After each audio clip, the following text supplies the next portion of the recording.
Hello guys, welcome to another anime recap. Year 1989। Yuko और Osamu एक old couple होता है जिनका कोई बच्चा नहीं होता, तो वो डिसाइड करते हैं हम ऑर्फनेज से एक बच्चा अडॉप्ट करेंगे। वो दोनों ऑर्फनेज जाते हैं जहाँ बहुत से बच्चे होते हैं। वो बहुत खुश होते हैं, लेकिन उन्हें कोई एक ही बच्चा अडॉप्ट करना होता है। तो वो डिसाइड करते हैं कि हम कल किसी एक बच्चे को लेने आएंगे। वो ऑर्फनेज से बाहर निकलते हैं और यूको की टोपी हवा से उड़ जाती है, जिसे विंडो से एक लड़का पकड़ लेता है। यूको और उसामू इंप्रेस होते हैं कि ये कितना प्यारा लड़का है। इसके बाद वो कार में बैठते हैं और बारिश होने लगती है। उसामू वाइपर ऑन करता है और सामने वो लड़का डॉगी को बारिश से कवर कर रहा होता है, जिसे देख के यूको और उसामू बहुत इंप्रेस होते हैं और उसे अडॉप्ट करने का डिसीजन लेते हैं। अगले दिन दाली उनके घर आता है। वो उसे उसका रूम दिखाते हैं और सामान निकालने के लिए बॉक्सेस खोलने लगते हैं। उसामू एक बड़े बॉक्स को देखकर सोचने लगता है कि ये बॉक्स यहाँ कैसे आ गया। तो दाली कहता है अगर आप बुरा न माने तो मैं अनबॉक्सिंग और सेटिंग अकेले करना चाहता हूँ। तो वो दोनों डिनर रेडी करने चले जाते हैं। उनके जाते ही दाली कटर से बॉक्स खोलता है, जिसमें से उसका जुड़वा भाई मीगी निकलता है। तो हुआ कुछ यूँ था कि ऑर्फनेज में बच्चे एक दूसरे को बताते हैं कि एक रिच ओल्ड कपल बच्चा अडॉप्ट करने आ रहा है, लेकिन वो किसी एक बच्चे को अडॉप्ट करेंगे। तो दाली और मीगी एक ट्रैप सेट करते हैं।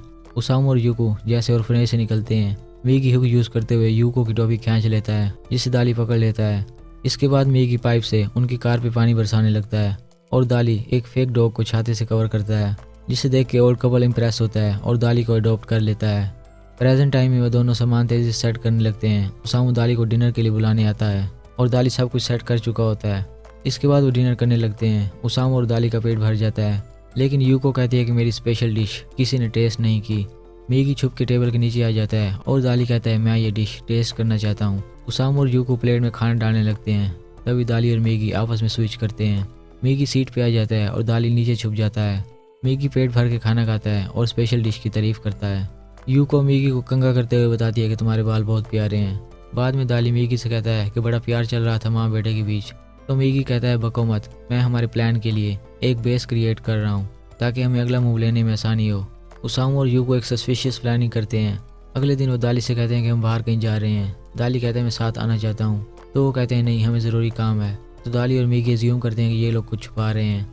उनके जाने के बाद वो घर की तलाशी लेते हैं और उन्हें एक सीक्रेट रूम मिलता है, जिसमें बहुत से कपड़े होते हैं और अजीब खुशबू होती है। वहाँ उन्हें बहुत सी विग्स मिलती हैं, जिससे वो एज्यूम करते हैं कि यूको और उसामू लोगों को मार के उनके बाल निकाल लेते हैं, इसलिए उन्हें हमारे बाल बहुत पसंद थे। इससे पहले कि वो हमारे साथ कुछ ऐसा करें, हमें उन्हें सबक सिखाना होगा। यूको और उसामू वापस आते ही शेड हाउस में चले जाते हैं। मीगी और दाली शेड हाउस में झांक के देखते हैं, जहाँ एक बड़ी मशीन होती है, जिससे उन्हें यकीन हो जाता है कि ये बाल काटने वाली मशीन है। दाली के लिए वेलकम पार्टी रखी जाती है, जिसमें इची जो फैमिली शामिल होती है। उनकी आपस में डिस्कशन के दौरान मीगी यूको की वाइन में हॉट सॉस डाल देता है और उसका मुंह मिर्चों से जलने लगता है। वो पानी मांगती है तो दाली उसे जिन लिकर का गिलास पिलाता रहता है। इसके बाद वो आखिरी चाल चलते हैं कि यूको और उसामू को ऐसी डायरेक्शन में खड़ा करें जहाँ सूरज की रोशनी तेज हो, और दाली मैग्नीफाइंग गिलास से उन पर रोशनी डालेगा, जिससे उन्हें आग लग जाएगी। दाली विंडो के पास छुपा होता है और यूको मीगी की आंखों पर पट्टी बांध देती है। मीगी सोचता है अब वक्त आ गया उन्हें जलाने का, लेकिन दाली उसे प्लान कैंसिल का इशारा करता रहता है, जो मीगी को समझ नहीं आते, और वो इंतजार में बैठा रहता है कि कब उन्हें आग लगेगी। यूको मीगी को पट्टी खोलने का बोलती है और वो सोचने लगता है कि अभी तक उन्हें आग क्यों नहीं लगी। वो जैसे पट्टी खोलता है तो सामने साइकिल होती है, जिसका मतलब शेड में जो मशीन उन्होंने देखी थी वो साइकिल थी। डांस करते हुए यूको नीचे गिर जाती है और उसकी विग उतर जाती है, जिससे ये साबित होता है कि वो विग्स किसी और की नहीं यूको की थी, और इस तरह दाली और मीगी की मिसअंडरस्टैंडिंग क्लियर हो जाती है। इसके बाद एक बैकलैश दिखाया जाता है। 8 साल पहले दाली और मीगी अपनी माँ के साथ एक टेंट में सो रहे होते हैं, लेकिन जब उनकी आंख खुलती है तो उनकी माँ गायब होती है। वो उसे ढूंढने ओरिगोन विलेज में जाते हैं, जहाँ उन्हें अपनी माँ की डेड बॉडी मिलती है और उसके हाथ में एक स्नोफ्लेक बटन होता है, जो एक ही एविडेंस होता है। तो दाली और मीगी डिसाइड करते हैं कि हम अपनी माँ के मर्डरर को ढूंढेंगे और उसे सबक सिखाएंगे, इसलिए वो खुद को अडॉप्ट करवाते हैं। दाली और मीगी के पास बस एक ही मेमोरी होती है कि वो अपनी माँ के साथ एक हिडन रूम में छुप के रहते थे, जिसमें एक पेजली वॉलपेपर होता था और वो उस पर डूडल बनाते थे। प्रेजेंट टाइम में वो दोनों लड़के स्काउट ज्वाइन करते हैं और डिसाइड करते हैं कि हम इन सब लड़कों से दोस्ती करेंगे, जिससे हमें इनके घर जाने का मौका मिलेगा, और फिर हम देखेंगे वो पेजली वॉलपेपर किसके घर में लगा हुआ है। मीगी सबसे दोस्ती करने की कोशिश करता है, लेकिन कोई इंटरेस्टेड नहीं होता। तो दो लड़के उसे प्रॉमिस करते हैं कि अगर तुम ये रस्सी पार करके दिखाओ तो हम तुमसे दोस्ती करेंगे। मीगी उस रस्सी पर चलने लगता है और बार बार गिर जाता है। इस दौरान दाली भी उसकी हेल्प करता रहता है। मीगी नीचे गिरता है तो दाली ऊपर आ जाता है, और दाली नीचे गिरता है तो मीगी ऊपर, और आखिर वो रस्सी पार कर लेता है। लेकिन वो लड़के उससे दोस्ती नहीं करते कि तुमने चीटिंग की है। मीगी डिसाइड होता है, जिसे देख के आकियामा उसे फ्रेंडशिप की ऑफर करता है। अगले दिन दाली आकियामा के घर जाता है और मेगी भी चुपके से घर में घुस जाता है। दाली आकियामा को बातों में लगाए रखता है और मेगी उसके घर की तलाशी लेने लगता है। उसे पेस्ले वॉलपेपर मिलता है, लेकिन ये वो नहीं होता जिसकी उन्हें तलाश थी। इसके बाद दोनों मारूटा के घर जाते हैं, लेकिन इस बार मेगी कहता है कि घर की तलाशी तुम लोगे और मैं मारूटा के साथ खेलूंगा। दाली घर की तलाशी लेने लगता है, लेकिन उसे पेस्ले वॉलपेपर नहीं मिलता। मेगी मारूटा के साथ खेलता है, लेकिन मारूटा उल्टे दिमाग का दोस्त निकलता है। वो हर तरीके से मेगी को टीज करता है और स्टोन पेपर सीजर खेलते हुए मेगी को मारने लगता है। वो मेगी से कहता है कि तुम बहुत निकम्मे हो, अपनी माँ के पेट से दोबारा जन्म लेके आओ। ओह याद आया, तुम्हारी तो माँ ही नहीं है। दाली ये सब सुन लेता है। वो मेगी को बेड के नीचे खींचकर खुद को स्विच कर लेता है। मारूटा फिर स्टोन पेपर सीजर खेलता है और इस बार हार जाता है। तो दाली मारूटा की बहुत पिटाई करता है, जिसे मेगी रोक देता है कि तुम नहीं कहा था यहाँ कुछ भी हो जाए, अपने टेम्पर को कंट्रोल में रखना। इसके बाद दाली और मेगी घर जाते हैं, जहाँ उन्हें न्यू मेड मीचैन नजर आती है। मेगी मीचैन से पूछता है कि आपने सिर्फ हमारा घर चुना काम के लिए? तो मीचैन कहती है नहीं, मैं इस विलेज के बहुत से घरों में काम कर चुकी हूँ। तो मेगी को एक खौफ मिलती है कि इसे पेस्ले वॉलपेपर का पता होगा। मेगी उससे दूसरे घरों की डिटेल पूछता है, लेकिन वो मना कर देती है कि ये कॉन्फिडेंशियल है। मेगी दाली के पास जाता है और गुस्से में मीचैन की कॉपी करने लगता है कि वो ऐसे बोलती है। उसकी एक्टिंग देख के दाली को आइडिया मिलता है। यूको और मीचैन लॉन्ड्री कर रही होती हैं और दाली चारी पाई बनाने के लिए विंडो से यूको को इशारा करता है और यूको चली जाती है। तो मेगी यूको बन के उसकी आवाज़ में मीचैन से पूछता है कि मैं अपने घर में पेस्ले वॉलपेपर लगवाना चाहती हूँ, लेकिन मुझे नहीं पता किसी और के घर में ऐसा वॉलपेपर है या नहीं। तो मीचैन बता देती है कि इचिजोस के घर में ऐसा वॉलपेपर है। इसके बाद मेगी और दाली डिसाइड करते हैं कि स्कूल में इचिजोस से फ्रेंडशिप करेंगे, लेकिन इचिजोस हाई रैंक क्लास में होते हैं और ये दोनों लो रैंक क्लास में। वॉशरूम में मेगी ईजी से कहता है हम दोस्त हैं ना, तो मेरे घर आए थे और हम स्काउट में भी मिले थे। तो ईजी उसकी लो रैंक देख कर कहता है Get lost, stranger. इसके बाद दाली और मेगी ईजी की क्लास में पहुंचने के लिए कोर्सेज आपस में स्प्लिट कर लेते हैं, ताकि जिसके लिए जो आसान हो वो उसे प्रिपेयर करके हाई मार्क्स ले। लेकिन घर आते ही मेगी और ख्यालों में गुम होता है। दाली पूछता है तुम्हें क्या हुआ है? तो मेगी बताता है आज मैंने एक खूबसूरत लड़की को देखा, उसका नाम साली है, मैं उसके लिए कुछ भी कर सकता हूँ। तो दाली कहता है तुम उसकी टेंशन ग्रैब करो। अगले दिन मेगी साली को देख रहा होता है और साली कहती है पहले स्मार्ट बनो फिर मेरे पास आना। इसके बाद मेगी साली को दाली के मार्क्स शीट दिखा देता है कि ये मेरे मार्क्स हैं। तो साली खुश होती है और स्कूल के बाद उसे साथ में स्टडी का बोलती है। स्कूल के बाद मेगी साली को प्रपोज करता है और साली कहती है अगर तुम एग्जाम में पूरे मार्क्स लाओ तो मैं भी तुम्हें प्रपोज करूंगी। मेगी फिर बहुत मेहनत करता है और एग्जाम में पूरे मार्क्स लाता है। साली हैरान होती है और मेगी को अपने साथ डेट पे ले जाती है। वहाँ मेगी साली को पेंडेंट गिफ्ट करता है। दाली नहीं चाहता कि मेगी साली के प्यार में अंधा हो जाए, तो साली मेगी को बताती है कि हम यहाँ से दूर शिफ्ट हो रहे हैं। मेगी उदास होता है और नेकलेस का एक टुकड़ा साली को देता है कि इससे हमारे दिल जुड़े रहेंगे। इसके बाद वो घर जाकर रोने लगता है। दाली उसे गले लगाता है और वो हाफ नेकलेस दाली के हाथ में होता है जो मेगी ने साली को दिया था। प्लॉट ट्विस्ट, कोर्सेज स्प्लिट करने की वजह से आधे लेक्चर दाली और आधे मेगी लेता था। जब मेगी लेक्चर लेता तो दाली लाइब्रेरी में होता था, लेकिन टीचर ये समझते थे कि दाली क्लास बंक करके यहाँ बैठा है और वो उसे निकाल देते थे। तो दाली भेस बदल कर साली बन गया, जिससे वो आराम से क्लास में स्टडी कर सके और कोई उसे सस्पेक्ट भी ना कर पाए। जब मेगी साली के प्यार में पड़ा तो इसका फ़ायदा उठाते हुए साली ने उसे स्टडीज़ में अच्छे मार्क्स लाने का बोला, ताकि वो इचिजोस के करीब पहुंच सकें। और दाली साली बनकर ज़्यादा देर मेगी को बेवकूफ़ भी नहीं बनाना चाहता था। एग्ज़ाम के रिजल्ट आते हैं और इची दाली के मार्क्स देखकर हैरान होता है। इसके बाद वो उनकी क्लास में सभी स्टूडेंट की चेकिंग करने जाता है, जहाँ उसे दाली की यूनिफॉर्म से वो स्नोफ्लेक बटन मिलता है जो इजी की शर्ट का था। अगले दिन इचिजोस सोनोयामा को डिनर पे बुलाते हैं, ये साबित करने के लिए कि दाली चोर है।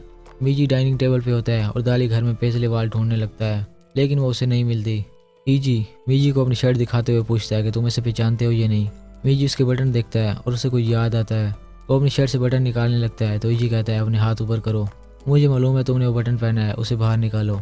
मीजी बटन निकालने लगता है तो दाली उसे मना कर देता है। वो छुपके से मीजी के पीछे आता है। मीजी नाटक करने लगता है कि मेरे पास कोई बटन नहीं है, और इस दौरान दाली उसकी गर्दन से बटन काट के टेबल के नीचे ले जाता है। मीजी अपनी शर्ट उतारता है और वहाँ कोई बटन नहीं होता। इजी उसकी पैंट उतार देता है, लेकिन बटन वहाँ भी नहीं होता। तो इजी अपने डॉग को शर्ट सूंघा कर कहता है कि इसका बटन ढूंढो। अब दाली मुश्किल में पड़ जाता है और सोचने लगता है कि मुझे इससे दूर फेंक देना चाहिए, इससे पहले कि मैं पकड़ा जाऊँ। तभी इजी का डॉग उसके पास आ जाता है। रेक और केरन टेबल के नीचे देखने लगते हैं। तभी मीजी ब्लेम खुद पे ले लेता है कि बटन मैंने चुराया था, ये शर्ट आपके बाथरूम में थी और मैं खुद को रोक नहीं पाया। तो रेको कहती है मीजी को कुछ मैनर सिखाने की ज़रूरत है, इसे कुछ दिन हमारे घर रहने दो। इसके बाद वो मीजी को एक रूम में बंद कर देते हैं और इजी उससे बार बार पूछता है तुम्हारे पास मेरी शर्ट का बटन कैसे आया, जो 8 साल पहले गुम हो गया था। लेकिन मीजी कोई ख़ास जवाब नहीं देता। उसके जाने के बाद दाली दरवाजे के पास आता है दरवाज़ा लॉक होता है। वो मीजी को बताता है कि मुझे इस घर में वो रूम नहीं मिला। तो मीजी की नज़र दीवार पे पड़ती है और यही वो रूम होता है जिसकी उन्हें तलाश थी। वेंसडे के दिन इची जो फैमिली घर पे नहीं होती तो दाली उनकी लाइब्रेरी खोलने की कोशिश करता है और मी चैन वहाँ आ जाती है। वो बताती है कि मैं हर वेंसडे को यहाँ सफाई करने आती हूँ। इसके बाद वो लैब खोलती है और दाली अंदर घुस जाता है। वो एक एल्बम निकालता है जिसमें उसे अपनी माँ का अक्स दिखाई देता है। वो मी चैन से पूछता है ये कौन है। तो मी चैन कहती है मुझे मालूम नहीं, बिकॉज इचिजोज 50 साल से कम किसी को मेड नहीं रखते, शायद वो कुछ छुपा रहे हैं।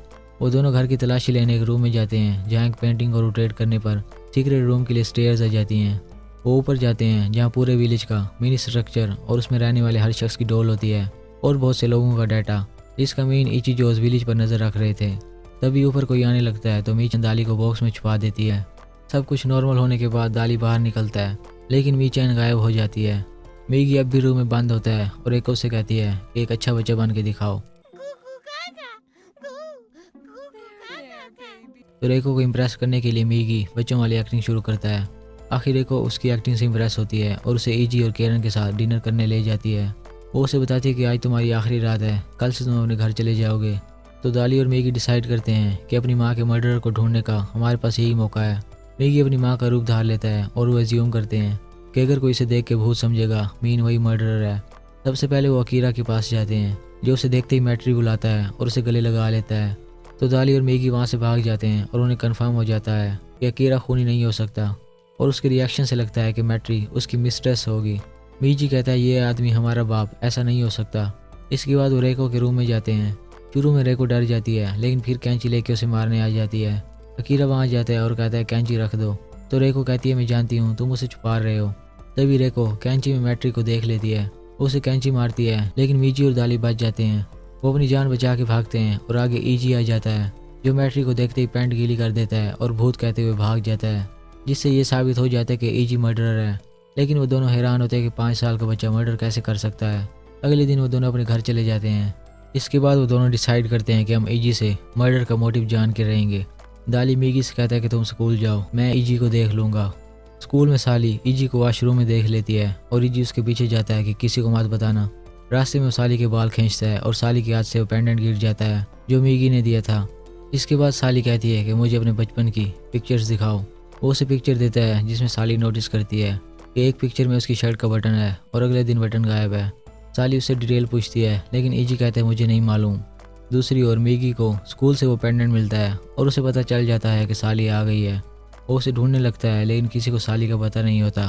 तो वो साली के डूडल बनाता है जिसे देखते ही आकियामा साली का स्केच बना देता है और मैगी साली का मिसिंग स्केच स्कूल में लगा देता है। उस स्केच को देखकर एक लड़की बताती है कि मैंने साली को ईजी के साथ देखा था। मैगी साली के पास जाता है और उसे अपने साथ ले जाने लगता है। तो साली कहती है मैं ईजी को डेट कर रही हूँ, जिससे मैगी हार्ट ब्रोकन होता है। इसके बाद साली ईजी के घर जाती है और उसे डिफरेंट वे में सड्यूस करने की कोशिश करती है ताकि ईजी उसके साथ लेट जाए। तो ईजी कहता है हम ऐसा नहीं कर सकते, हमें लवर बनने के लिए पहले किस करनी होगी। साली उसे किस कर देती है। इसके बाद ईजी उसके साथ लेट जाता है और साली उससे हिप्नोटाइज करके सवाल पूछती है कि 1982 में जब तुम 5 साल के थे तब क्या हुआ था। लेकिन ईजी को कुछ याद नहीं होता और वो सो जाता है। तभी विंडो में मैगी आ जाता है। साली कहती है मैं अभी ज़रूरी काम कर रही हूँ, लेकिन मैगी उसे पेंडेंट दे के इंसिस्ट करता है कि मैं तुम्हें चाहता हूँ। तभी ईजी वहाँ आता है और उसे धक्का दे देता है। मैगी नीचे गिरने लगता है और साली उसका हाथ पकड़ लेती है। तब मैगी को कुछ रियलाइज़ होता है और वो साली के हाथ पर काट के नीचे गिर जाता है। इसके बाद वो घर चला जाता है। तभी ईजी को याद आता है कि 1982 में क्रिसमस की रात जब वो सो रहा था तो विंडो पर किसी ने नॉक किया और उसे लगा ये सेंटा है। वो विंडो खोलता है और आगे मैट्री होती है। ईजी डर के मारे उसे धक्का दे देता है और नीचे गिरते हुए मैट्री के हाथ में ईजी का बटन आ जाता है। मैट्री के सर पे चोट लगती है और खून बहने लगता है। ईजी अपनी माँ को बुला के लाता है कि यहाँ कोई है, लेकिन वहाँ कोई नहीं होता और ईजी की माँ उसे कहती है कि वो कोई भूत होगा। इसके बाद दाली को अपनी माँ के मर्डर का रीज़न पता चल जाता है और वो मैगी को बताने घर जाता है इस होप से कि हम ईजी से बदला लेंगे। लेकिन मैगी उसके हाथ पर दांतों का निशान चेक करता है और गुस्सा होता है कि तुमने मुझे साली बन के धोखा दिया। इसके बाद मैगी अकियामा के घर रहने लगता है। दाली मैगी को वापस बुलाने जाता है लेकिन मैगी कहता है अब मैं किसी से बदला नहीं लेना चाहता, अब मेरे पास मत आना। तो दाली अकेले बदला लेने का सोचता है लेकिन मैगी के बिना दाली को हर काम में दिक्कत होती है। यूको दाली को हैलोवीन के लिए मॉस्किटो कॉस्ट्यूम देकर बताती है कि हैलोवीन में ईजी भी होगा बिकॉज वो हर साल पार्टिसिपेट करता है और फर्स्ट आता है।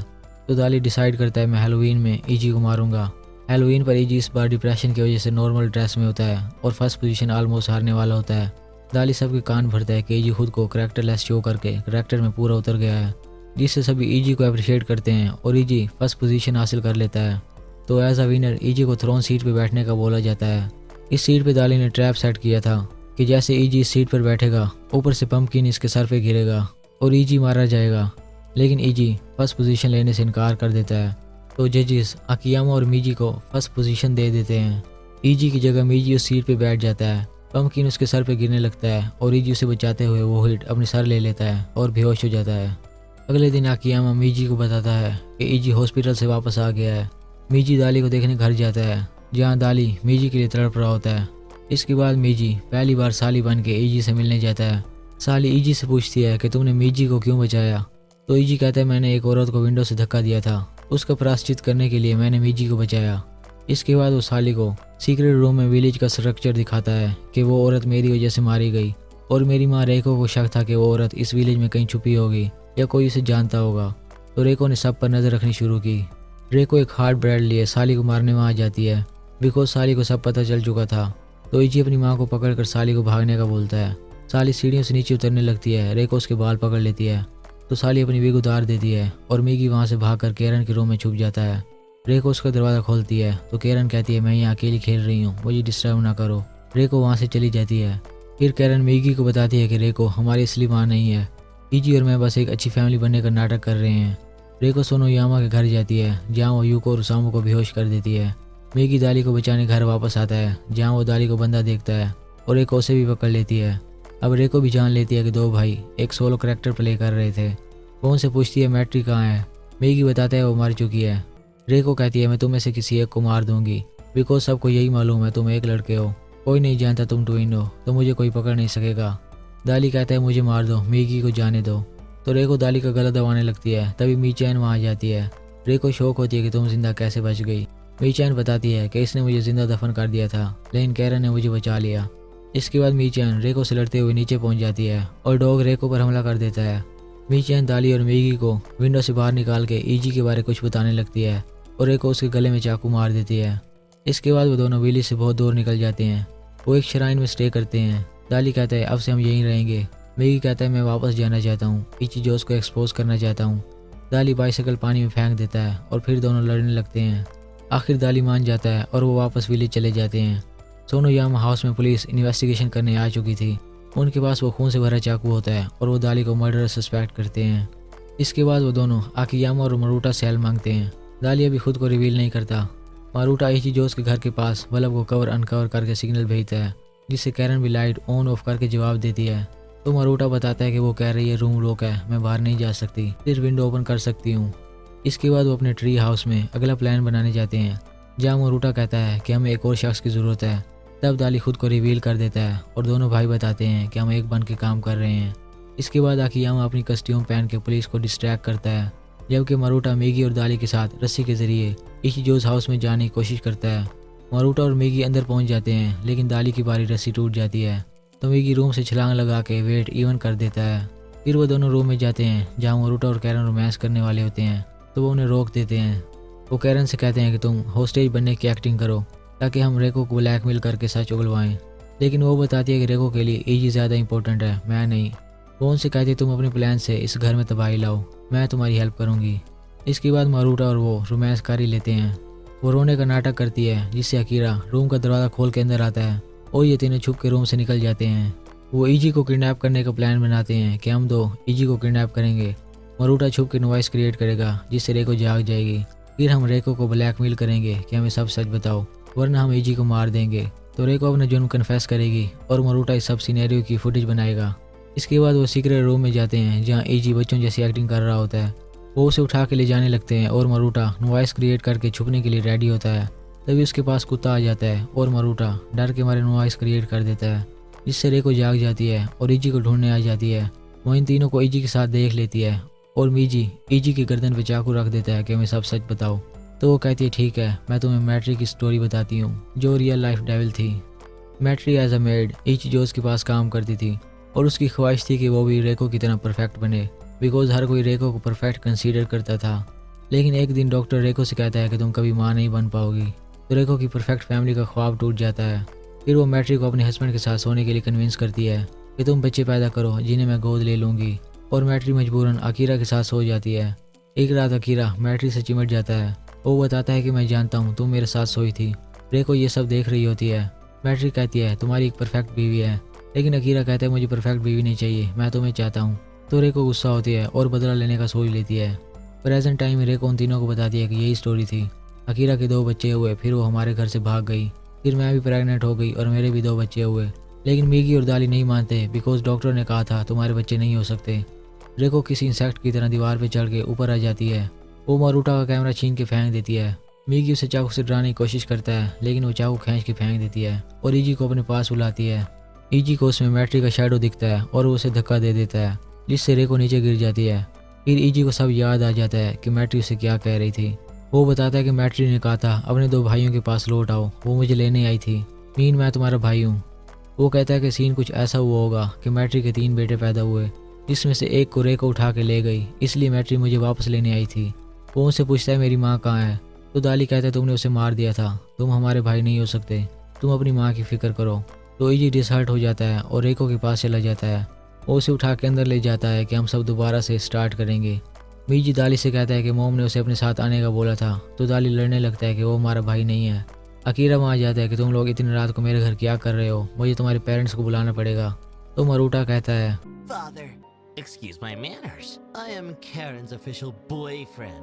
इसके बाद उन्हें रेको के चिल्लाने की आवाज़ आती है। वो एक रूम में जाते हैं जहाँ रेको का मर्डर हो चुका होता है और सब सोचने लगते हैं ये ईजी ने किया होगा।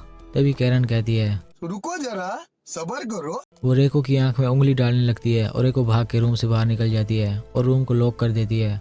वो कहती है कि ईजी और मैंने डिसाइड कर लिया है, हम यहाँ से बहुत दूर निकल जाएंगे और एक न्यू फैमिली स्टार्ट करेंगे। रेको अपने सूट केस रेडी करते हुए ईजी से पूछती है हम कहाँ जाएं। तो वो कहता है कहीं दूर अकेले में। रेको उसके पास आती है कि चलो, और ईजी इस बार सच में उसके पेट में छुरा घुसा देता है कि तुम चलो मैं आ रहा हूँ, और रेको मर जाती है। फिर वो एक केस खोलता है जिसमें उसकी फैमिली की डॉल्स थी। वो कहता है ये फैमिली अब टूट चुकी है। वो केस को आग लगा के नीचे फेंक देता है, जिससे घर में आग लग जाती है। अकियामा उस बंद रूम का दरवाज़ा तोड़ देता है और सभी को बाहर ले जाता है।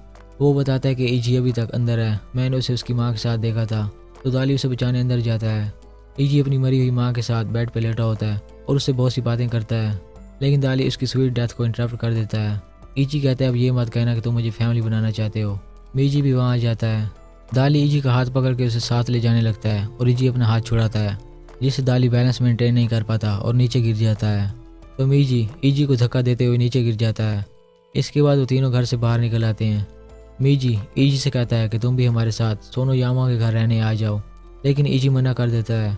इसके बाद ईजी सबके सामने रेको को मारने और घर में आग लगाने का जुर्म कन्फेस करता है, लेकिन वो मीचैन को मारने का ब्लेम भी खुद पर ले लेता है। पुलिस उसे ले जाती है। कुछ वक्त गुजर जाता है। इसके बाद एक दिन आकियामा वॉक करते हुए इचिजोस के घर के पास से गुजरता है और सोचने लगता है कि उस इंसिडेंट ने बहुत सी चीज़ें बदल दी। पुलिस को वो रिकॉर्डिंग मिल जाती है जो मारूटा ने की थी, जिसमें रेको अपने जुर्म कन्फेस करती है। इस वजह से ईजी की सज़ा कुछ कम हो जाती है, लेकिन वो जुवेनाइल प्रिजन में डाल दिया जाता है। अकीरा कैरन को लेकर कहीं और चला जाता है, जिससे मारूटा और कैरन का लॉन्ग डिस्टेंस रिलेशन बन जाता है। दाली अब करैक्टर स्विच नहीं कर सकता बिकॉज उसके चेहरे पर एक स्कार बन गया था। वो मैगी से कहता है कि अब से मैं तुम्हारी शैडो बन के रहूँगा। वो मैगी को छुप छुप के हेल्प करता रहता है, लेकिन किसी के सामने नहीं आता। तो एक दिन आकियामा मैगी से दाली के बारे में पूछता है। मैगी बताता है कि अपने स्कार की वजह से दाली अब किसी के सामने नहीं आ सकता। तो आकियामा पूछता है क्या वो ज़िंदगी भर ऐसे रहेगा। दाली उनकी बातें सुन रहा होता है। रात को सोते हुए दाली एक बुरा सपना देखता है, जिसमें मैगी की अपनी वाइफ और बेटा होता है, लेकिन दाली अब तक छुपा होता है और सभी उससे बिछड़ जाते हैं। फिर वो जाग जाता है और उसे रियलाइज़ होता है कि उन दोनों के रास्ते अलग हैं। वो हमेशा ऐसे नहीं रह सकता। अगली सुबह क्रिसमस डे होता है और उनके लिए वहाँ 2 गिफ्ट पड़े होते हैं। मैगी यूको से पूछता है मैं तो अकेला हूँ, फिर ये 2 गिफ्ट किस लिए। तो वो दोनों बताते हैं कि हमें जानने में कुछ देर लग गई। एक गिफ्ट तुम में से सेंसिटिव लड़के के लिए और एक गिफ्ट फूड लवर के लिए। हम डाइनिंग टेबल पे तुम्हारा इंतजार करेंगे। तो उन दोनों को रियलाइज़ हो जाता है कि सोनोयामा उनके बारे जान चुके हैं। इसके बाद मैगी दाली को बाहर आने के लिए कन्विंस करता है कि हमारे रास्ते अलग ज़रूर हैं, लेकिन हमारी खुशी एक है। फिर वो दोनों पहली बार एक साथ डाइनिंग टेबल पे आते हैं और ये एक हैप्पी फैमिली बन जाती है। कुछ साल बाद सभी बड़े हो जाते हैं। मैगी पेंटिंग कर रहा होता है और दाली बुक रीडिंग। मारूटा भी लंबा हो चुका होता है और आकियामा ओसामो के साथ बर्ड्स ढूंढ रहा होता है। ईजी रिहा हो जाता है और अपनी फैमिली के साथ उन्हें मिलने आता है। दाली साली बन के इजी को चेरी पाई सर्व करता है। सभी हंसने लगते हैं और दाली शर्मा के टेबल के नीचे छुप जाता है। फिर सभी मिलकर चेरी पाई खाते हैं। इसके बाद वो अपनी माँ की ग्रेव स्टोन के पास जाते हैं, जहाँ इजी कहता है जब मैं अपनी माँ से मिलूंगा तो मैं उसे बताऊंगा मेरी ज़िंदगी इम्परफेक्ट लेकिन खुशहाल थी। फिर वो उन दोनों से पूछता है तुम्हारा आगे क्या इरादा है। तो दाली कॉलेज स्टडीज़ के लिए किसी और शहर चला जाता है और मिगी डिसाइड करता है कि मैं यही रहकर एवेंट गार्ड आर्टिस्ट बनूंगा। सो यही थी स्टोरी। Thanks for watching.